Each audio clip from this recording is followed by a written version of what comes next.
Hello everyone, welcome back another video. तो देखो, इस वीडियो में एक इम्पोर्टेंट बात करने वाले हैं हम कि ज़्यादा प्रैक्टिकल करने से क्या बेनिफिट हमको मिल सकते हैं, उसके बारे में हम बात करने वाले हैं इस वीडियो में। ठीक, तो देखो, सबसे जो इम्पोर्टेंट बात पहले मैं आपको बता देता हूँ कि आप जितने प्रैक्टिकल करते हैं, क्या सबका वाइवा देना ठीक है ज़रूरी है या क्या है, सारी चीज़ें हम बात करते हैं पहले। ठीक, तो देखो, आपने जैसे अगर मान लो अगर आपने 5 या 6 या 7 जितने भी प्रैक्टिकल किया है, तो पहले ही समझ लो आपको उसको सबको मेन फाइल में लिखना ज़रूरी है। जब तक वो मेन फाइल में नहीं लिखा जाएगा वो काउंट नहीं होगा। ठीक, अगर मान लो जैसे अगर आपने 6 प्रैक्टिकल किया है और आप 5 प्रैक्टिकल चेक करवा के अगर वाइवा देते हो, ऑब्वियसली बात है, अगर वाइवा दोगे तो चेक तो होगा ही। अगर वाइवा देते हो आप 5 का, तो 6वां प्रैक्टिकल जो आपने मेन फाइल में लिखा है वो भी काउंट होता है। ये नहीं कि अगर आप उसका वाइवा नहीं दे पाए, मान लो कोई होता, अगर नहीं दे पा रहे हैं, ठीक है, तो कोई नहीं, काउंट होते हैं आपके 6 प्रैक्टिकल, मेन फाइल में लिखा होना चाहिए। ठीक, अगर मान लो जैसे किसी ने 7 किया हो, 6 अगर वो वाइवा दे पाया, 7वां नहीं कर पाया, तो वो भी काउंट होता है, वो चेक हो या ना हो, या वाइवा दिया हो नहीं हो, एक प्रैक्टिकल आपका काउंट हो जाता है।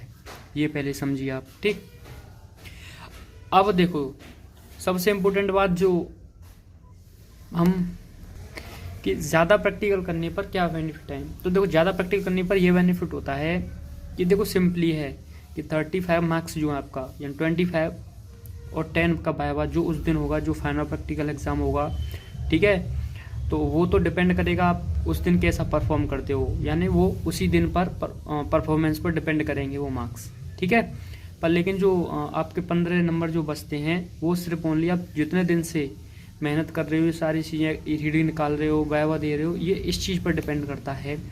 ठीक, तो पूरा 15 मार्क्स कैसे डिवाइडेड है, सिंपली है, देखो, वो उसी फाइल का 15 मार्क्स है, किसी का नहीं है, सिर्फ ओनली। ठीक है, और 35 मार्क्स आपका उसी दिन रहेगा, 25 का 2 वाइवा, 2 प्रैक्टिकल, 1 वाइवा, 10 नंबर का। ठीक है, तो इसमें देखो नंबर किस तरीके से डिवाइडेड होता है वो मैं आपको समझाता हूँ पहले एग्जांपल से। जैसे मान लो किसी ने 6 प्रैक्टिकल किया है, ठीक है, मान लो 6 प्रैक्टिकल में उसने 5 वाइवा दिया हो या 6 दिया हो, फिर ऐसे मान लो अगर आपने 5 वाइवा दिया हो, तो उसके इसमें क्या होता है, जैसे आपको नंबर दिया गया, किसी पर 7, किसी पर 7.5 मिल गया, 8 मिल गया, जो भी हो, 6, 6.5, मान लो इस तरीके से अगर आपको नंबर दिया गया, ठीक है, मान लो आप 5 का वाइवा दे पाए तो 5 पर नंबर मिल गया आपको।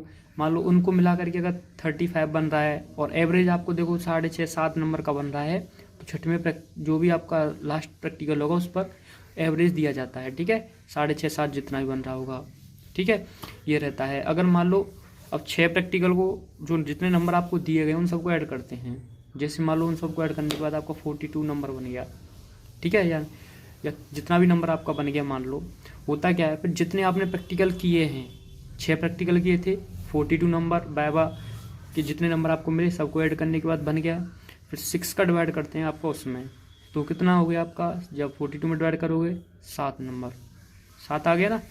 अब 7 नंबर और जितने प्रैक्टिकल किए उसका एक एक नंबर आप ऐड कर लो, तो अगर आपने 6 प्रैक्टिकल किए हैं तो 6 नंबर और 7 वहाँ से कितना हो गया, 13, 15 में से 13 मार्क्स आपको मिल जाएंगे।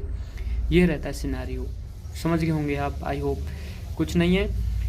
तो अगर आप ज़्यादा प्रैक्टिकल करोगे तो आप समझ सकते हो, ज़्यादा प्रैक्टिकल, तो एक प्रैक्टिकल का अगर 1 नंबर है तो आप आगे ग्रोथ कर जाओगे, ठीक है, ज़्यादा नंबर ले जाओगे। तो बस ये इंपॉर्टेंस बेनिफिट रहता है कि अगर आप ज़्यादा प्रैक्टिकल करते हो तो नंबर ज़्यादा मिल जाएंगे आपको।